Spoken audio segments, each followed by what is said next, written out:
रहे थे पाठ माटी वाली, जिसके माटी वाली पाठ में हमने पढ़ा कि एक हरिजन बुढ़िया जो घर घर जाकर माटी बेचती है और उसके एवज में जो उसे कुछ मिलता है उसी से वह अपना घर खर्च चलाती है, उसी से उसका पालन पोषण हो रहा है, उसकी गृहस्थी चल रही है। उसका एक पति है जो बड़ा ही वो अशक्त और बीमार है, वह कुछ कार्य करने में सक्षम नहीं है।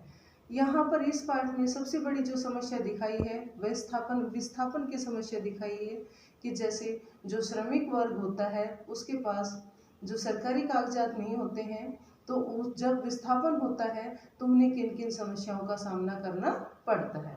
ये पाठ हमने पढ़ा। पाठ के 3 प्रश्न हमने कर लिए थे। प्रश्न नंबर 4 की ओर चलते हैं। प्रश्न नंबर 4 है आपका, पुरखों की गाढ़ी कमाई से हासिल की गई। प्रश्न नंबर 4, तो प्रश्न नंबर 4 क्या है? पुरखों की गाढ़ी कमाई से हासिल की गई चीजों को हराम के भाव बेचने का मेरा दिल गवाही नहीं देता। मालकिन के इस कथन के आलोक में विरासत के बारे में अपने विचार व्यक्त कीजिए। देखो, विरासत एक शब्द आया है, विरासत क्या होता है? विरासत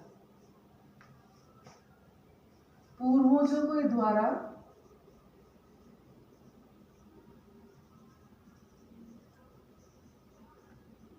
दी गई संपत्ति क्या कहलाती है? विरासत कहलाती है। देखो आप एक चीज को, जो हवेलियां हैं, जो किले हैं, जो पुरानी इमारतें हैं, वो सब हमारे लिए क्या है? ये विरासत है। अब इस पाठ में आपने देखो उस टॉपिक पर जाओ जहाँ पर हमने पढ़ा था कि जो मालकिन है वह पीतल के एक गिलास में माटी वाली के लिए चाय लेकर आती है। तो उसने कहा कि आजकल घरों में पीतल के बर्तन देखने बहुत कम मिलते हैं। आजकल के तो क्या हो गया है, पीतल के बर्तनों की जगह स्टील के बर्तन और चीनी मिट्टी के बर्तन ही दिखाई देते हैं। तो उस संदर्भ में मालकिन ने कहा था कि पुरखों की गाढ़ी कमाई को हराम के भाव बेचने को मेरा दिल गवाही नहीं करता। हराम के भाव का देखो पाठ में जो प्रश्न है ना, उसी प्रश्न में उत्तर छुपा हुआ है। हराम के भाव इसका मतलब होता है बहुत कम मूल्य। ये क्या होता है? हराम के भाव। तो उसने कहा कि पूर्वजों की गाढ़ी कमाई क्या होता है? बड़ी मेहनत से कमाया गया।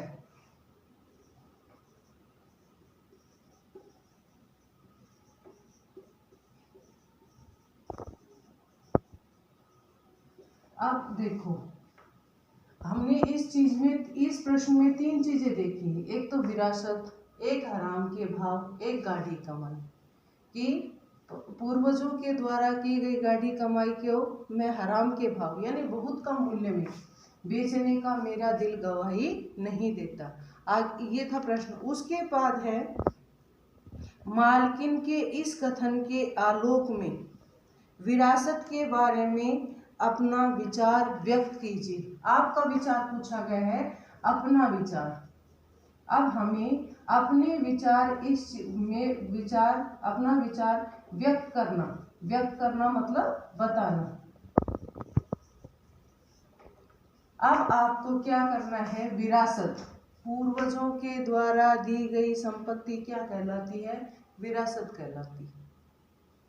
तो इस पाठ में बताया गया है कि जो पूर्व पैतृक संपत्ति होती है, ये जो पूर्वजों की संपत्ति है, इसकी क्या नहीं आंकी जाती है? कभी भी कीमत नहीं आंकी जाती। ये नहीं कि पूर्वजों की कोई भी चीज है उसकी कीमत आंका जाना, मतलब उसकी कीमत नहीं लगाई जाती है। न जाने कितना कठोर परिश्रम करके उन्होंने इसको खरीदा होगा।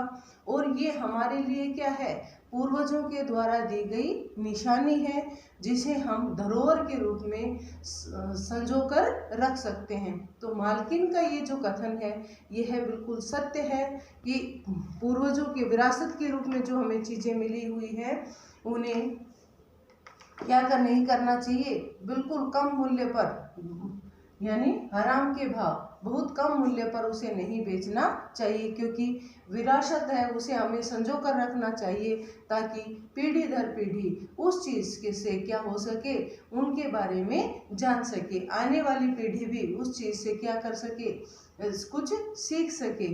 कि प्राचीन काल में, अब आप देखिए कि आज हमारी राजस्थान सरकार भी या भारत सरकार भी जो किले हैं, पुराने किले हैं, हवेलियां हैं, उन्हें उनका जीर्णोद्धार करवा रही है, मतलब वो जीर्ण शीर्ण अवस्था में है, टूटी फूटी है, फिर भी उन्हें क्या करवा रही है, उन्हें पुनर्निर्माण किया जा रहा है। क्यों? ताकि बच्चे उन विरासत को देख सके, उसके बारे में समझ सके और उस विरासत की रक्षा कर सके। अब चलिए प्रश्न नंबर 5। प्रश्न नंबर 5 है, माटी वाली का इस तरह रोटियों का हिसाब लगाना।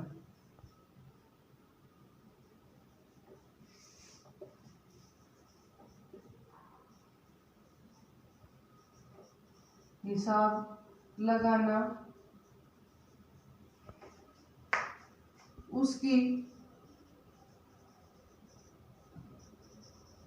किस मजबूरी को व्यक्त करता है?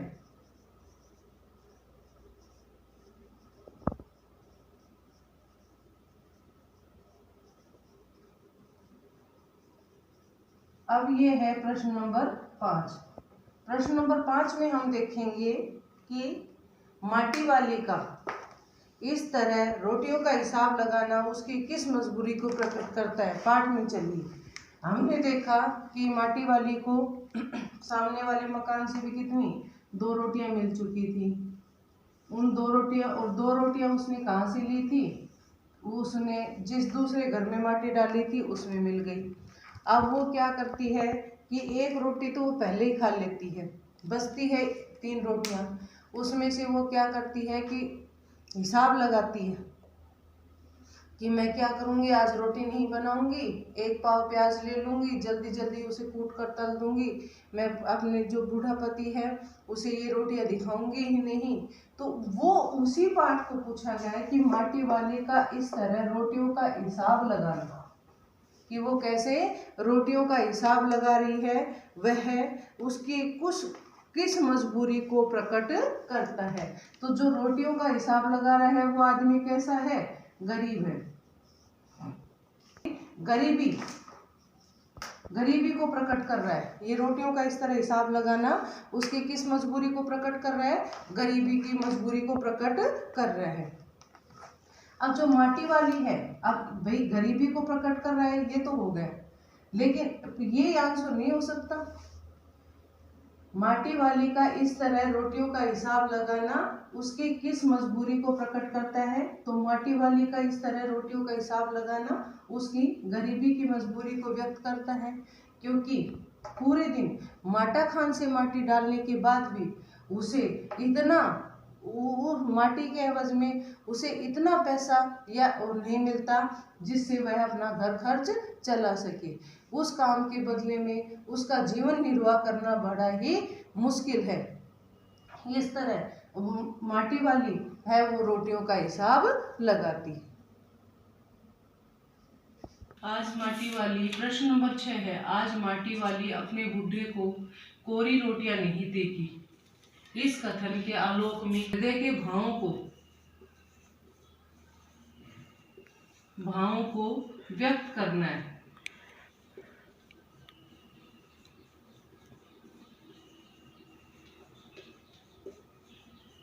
ये चीज है इसमें, आज माटी वाली अपने बूढ़े को कोरी रोटियां नहीं देगी। इस प्रश्न को समझे।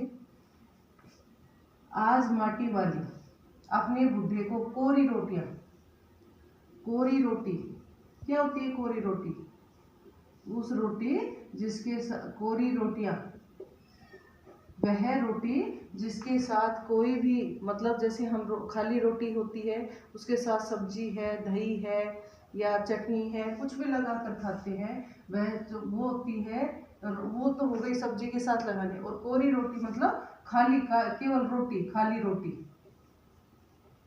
केवल केवल रोटी।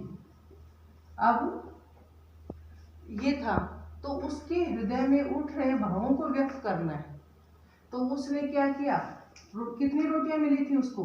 4, जिसमें से एक रोटी किसने खा ली थी? माटी वाली ने। उसके पास कितनी रोटियां बची? 3। तो उनका वो हिसाब लगा रही थी ना कि 3 रोटियों को वो क्या करेगी? चुपचाप एक उसने एक अपनी जो कपड़ा था उसके छोर में वह उन 3 रोटियों को बांध लेती है। वह सोचती है कि आज उसे रोटी जाकर रोटी नहीं बनानी। माटी डालने के एवज में जो उसे पैसा मिला है, आमदनी उसे हुई है, उससे वो क्या करेगी? 1 पाव प्याज खरीदेगी। और 1 पाव प्याज खरीद कर वो क्या करेगी? उसे ले जाएगी, उसे जल्दी जल्दी कूट कर तल देगी, अर्थात उसकी सब्जी बना देगी। वह पहले बूढ़े को रोटियां दिखाएगी नहीं, फिर वह क्या करेगी? 2 रोटियां उसके सामने और सब्जी उसके सामने परोस देगी। अब वह हिसाब लगाती है कि अब वह बूढ़ा हो चुका है, बीमारी के कारण उसे ज़्यादा पछता नहीं है, इसलिए वह 2 रोटियां ही खा पाएगा, बची हुई 1 रोटी माटी वाली खा लेगी। तो इस तरह जो हृदय में भाव उठ रहे हैं, एक तो भाव क्या है? इस तरह का हिसाब लगाना और इस तरह भावों को व्यक्त करना, अपने प्रति, अपने पति के प्रति स्नेह, संवेदना, प्रेम के भाव व्यक्त हो रहे हैं।